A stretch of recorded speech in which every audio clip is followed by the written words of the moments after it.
Director. Good morning. In securing our border with Mexico over the past decade, Texas has invested hundreds of millions of dollars, countless man-hours, filling a role that's been largely abdicated by Washington.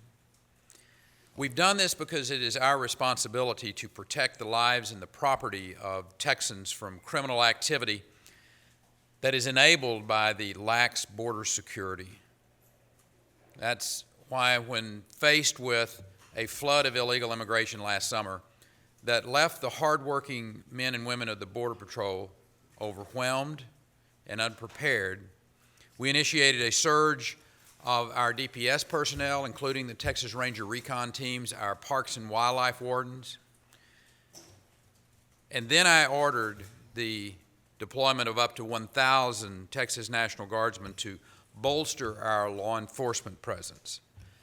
Those operations have played a pivotal role in capturing and deterring those who exploit the insufficient federal border security to commit illegal and evil acts, particularly those involving drug and human smuggling. Director McGraw is here today, and you will hear from him shortly as he outlines the results that we've seen thus far in the operation. As many of you know, the Legislative Budget Board voted unanimously Monday to continue funding our enhanced law enforcement presence in the border region through October the 31st of next year. That'll give the next legislature and governor time to determine how best to continue protecting Texas. This law enforcement presence is all the more necessary as the federal government continues to ignore the very real issue of border security. The drug cartels, the human trafficking, the murders, and the other crimes, in favor of this political posturing on the important issue of immigration. As I've reiterated over the years, without border security, immigration reform is a fruitless exercise. Case in point, last summer's flood of illegal border crossings was driven in large measure by President Obama's program that grants lawful presence in those who have entered the U.S. illegally. As the president promoted his version of immigration reform in 2011, and he used his executive authority to enact deferred action for childhood arrivals in 2012, illegal immigration by unaccompanied minors from Central America skyrocketed. In effect, his action placed a neon sign on our border, assuring people that they could ignore the law of the United States, enter this nation, and the president unilaterally allowing them to stay. What's really worth remembering is that last month, when the president announced orders to efficiently grant amnesty to millions of people in the United States illegally, if his first policy opened up the floodgates, there's no telling how much damage is going to be done by this executive action that he's taken now, particularly to border states. Texas has time and time again prepared for the worst, and we prayed for the best. As we saw this summer, the potential for mass migration scenario is one that our state and our nation cannot be unprepared for. As I said, in a few moments, Director McGraw is going to discuss our contingency plans for dealing with mass migration of individuals. It's my hope that Texas will never have to execute this plan, but the president's actions are making such scenarios more likely than ever before. It's clear that what we now need, more than ever, is for the U.S. Congress to finally pass a bill that dedicates the necessary resources to secure our border once and for all. Human traffickers, criminal elements on both sides of the border thrive on uncertainty. And President Obama's actions will create nothing but more chaos for these individuals to exploit. We need to speak with one voice and make it clear that there is only one way to enter the United States, and that's through a fair, legal, and efficient process, fortified by a border that is truly secured. However, until Congress acts, we must continue to use every tool at our disposal to ensure our laws are being enforced. That's why today I have issued an executive order requiring all state agencies under the direction of my office to utilize E-Verify to check employment status of current and prospective employees. We already have 17 agencies that use E-Verify, and this order seeks to bring these agencies in line with the program. More importantly, this means anyone who is seeking a contract with these agencies must also use E-Verify to determine the work eligibility of not only their employees, but also their subcontractors. The E-Verify system has been improved, it's been streamlined, and is currently the most accurate and efficient way to check a person's legal work in the United States. Once again, though any steps taken at the state level must be backed up by real federal commitment to fixing a broken system. Congress needs to act decisively, and they need to act quickly.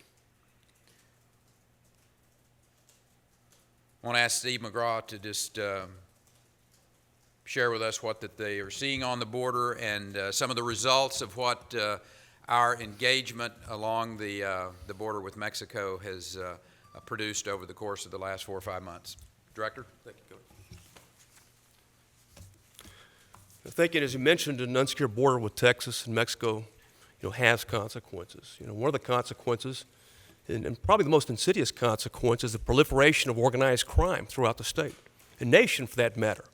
And we've seen human trafficking in terms of even down to the sex trafficking, international sex trafficking of children. So there are consequences in our communities. Mexican cartels and transnational gangs use our state as a transshipment center for people who they treat as a commodity, and also drugs, cocaine, methamphetamine, marijuana, and heroin. They're the second leading nation in terms of production of heroin at this point in time.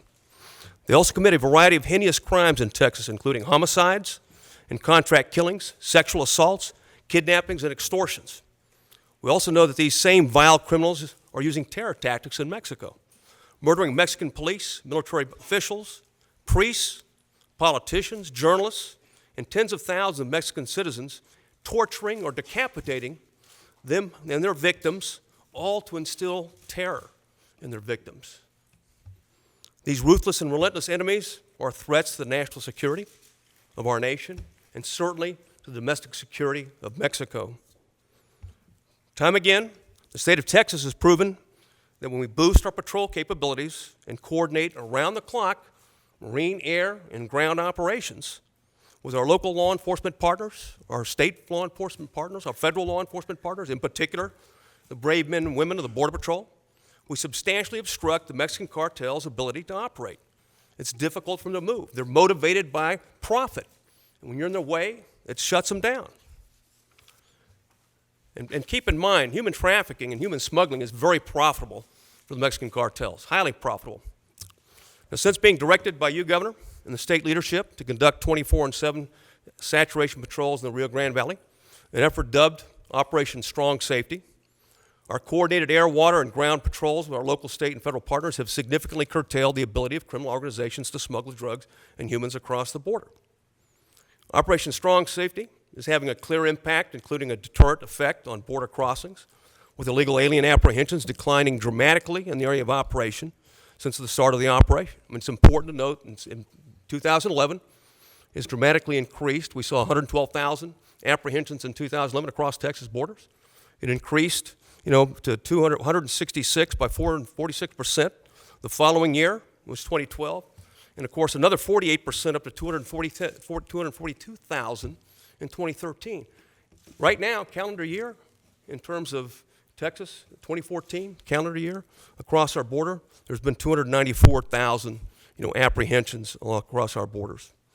In the area of operation, week 1, there was 6,606 apprehensions. In week 11, those apprehensions decreased down to under 2,000 and remained that way until week 22. Last week it was 1,791.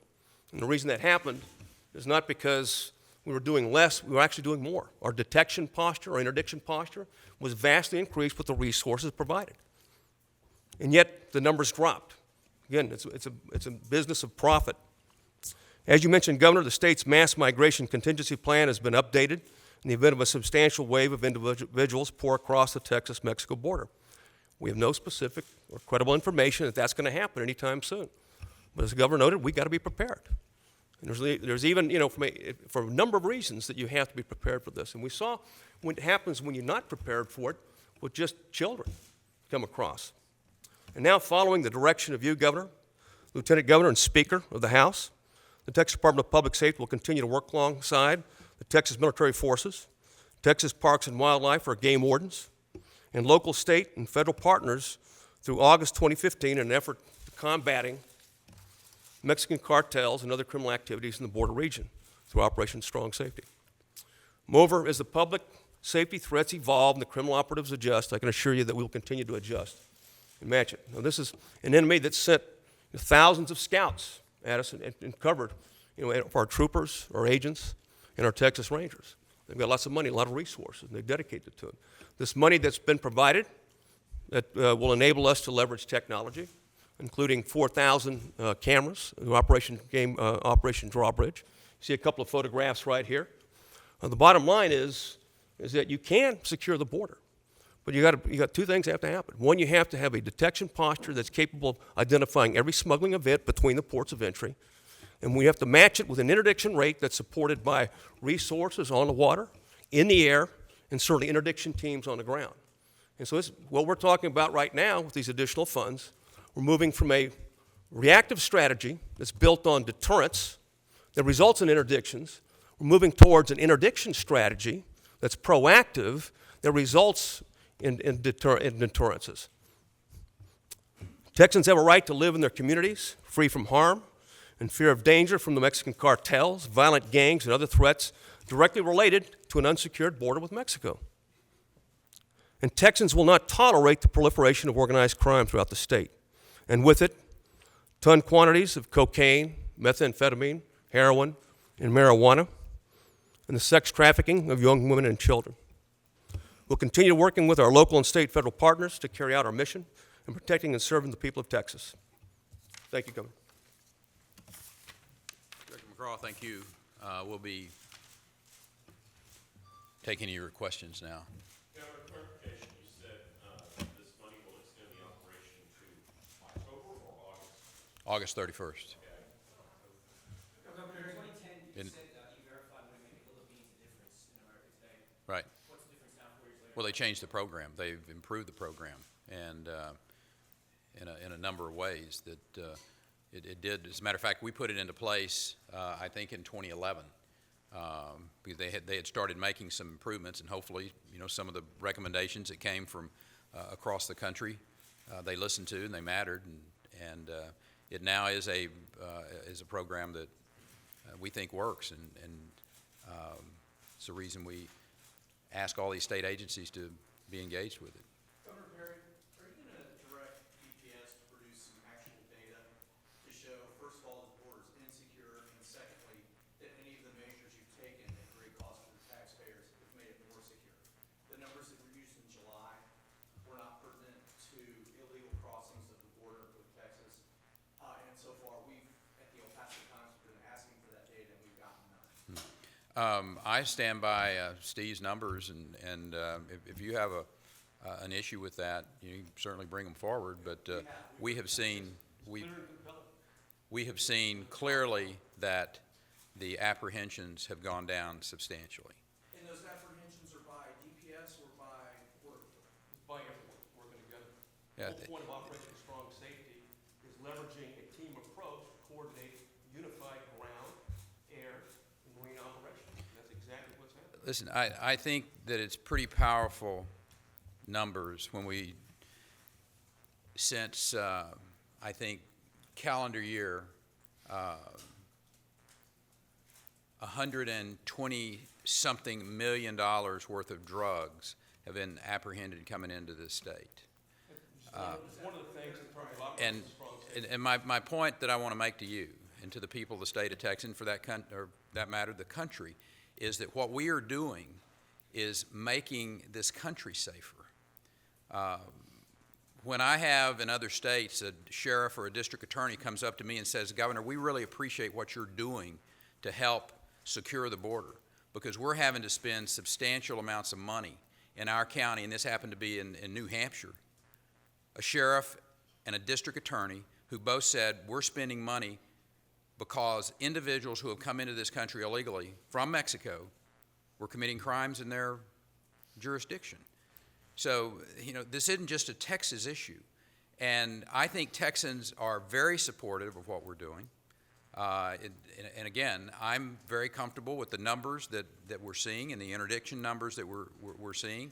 And I think Texans are very secure in knowing that we have law enforcement, we have National Guard that are bolstering these efforts, giving them a force multiplier that is actually having a major impact. A 73%, I think, is reduction in the number of apprehensions from June through October. Be happy to go over them with you, or I'll let Steve go over them with you, and y'all can hash out your. Governor, can you tell me whether you're considering a 30-day reprieve for Kennedy? Until the Supreme Court rules, we're not going to make any decision about that case. There's nothing out yet from the court, is there? Yeah. Okay. That's public then. Yeah. I beg your pardon? Do you support staying the execution? Well, it's public now that just as we were walking in, we were getting word that the Fifth Court has allowed a stay of that. So that decision's moot. How do you feel about their decision? I respect the courts. Governor, moving forward that you're meeting with donors and policy experts this week, what are you discussing? Are we talking about border security or immigration with them, or what are you talking to them? Who are you? It's moving forward that you're meeting with donors and policy experts this week, political experts this weekend. What are you talking to them about as you meet with them? I've talked to people on a fairly regular basis, as I have for the last 22 to 24 months, policy experts, and talking about a host of different things. But sometimes it's border security, sometimes it's foreign policy, sometimes it's monetary policy. So it's a pretty broad-based group of people that I had the opportunity to visit with. Hold on just a second, right there. Either one of you guys back there.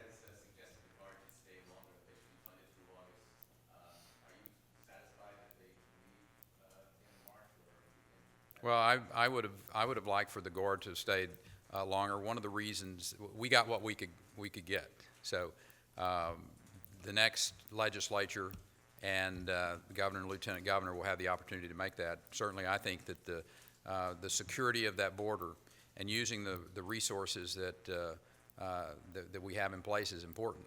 Here's what's more important: that the federal government does its constitutional duty, and they fund this effort. They send the personnel and the aviation assets and the other technology that clearly work to secure that border. And if the federal government, and hopefully with new leadership in the House and the Senate, they will fund that at an appropriate level and do their constitutional duty, and the people of America can know that their tax dollars is being spent in an appropriate and a right way to keep this country safe and secure. Thank you all for your participation. Thank you.